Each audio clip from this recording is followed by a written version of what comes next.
Every time my sugar daddy husband spent the night at his female assistant's place, he would gift me a building.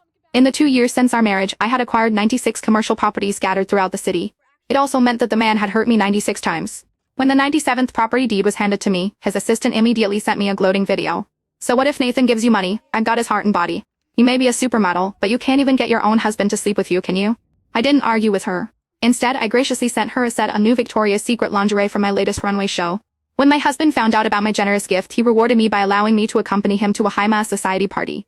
During a party game, his assistant lost 3 times in a row and was dared to lick whipped cream off a Playboy's thigh. She smashed a bottle and held it to her neck, swearing, "Nathan, I'd rather die than let anyone humiliate me like this." My usually cold, hearted husband suddenly panicked and begged me to take the punishment in his assistant's place. "It's just licking some cream. I promise I'll spend time with you properly after this." Everyone was waiting to see me make a fool of myself, but I calmly agreed without making a fuss. He didn't know that this was the 97th time he had hurt me, and I no longer wanted to be his caged bird. I was just waiting to repay the life debt for saving me, and then we would have no more connection.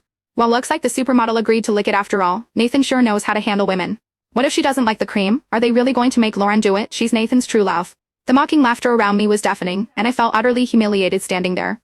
Amidst this nauseating display of arrogance, Nathan uncrouched in front of Lauren, carefully placing a band -8 on her neck. Then he turned to me with cold eyes. "Sophia, don't try anything clever. Lauren's waiting for you to finish so we can continue the game." Lauren. He only cared about Lauren, never once asking if I was willing.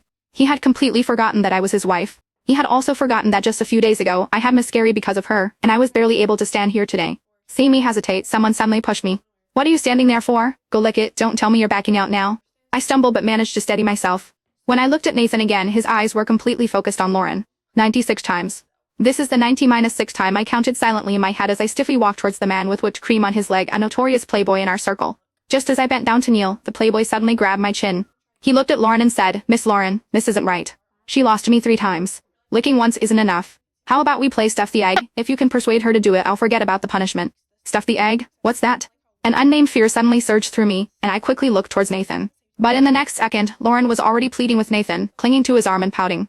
"Nathan, it's just a hair. Can't you let your sister -in-law agree just this once?" Seeing Lauren's small body trembling, Nathan was left with nothing but pity. He looked at me intently. "Sophia, you were willing to lick the cream, so you wouldn't mind taking on another dare for Lauren, right?" "Yay, thank you, Nathan." Lauren jumped up happily, her face full of smugness.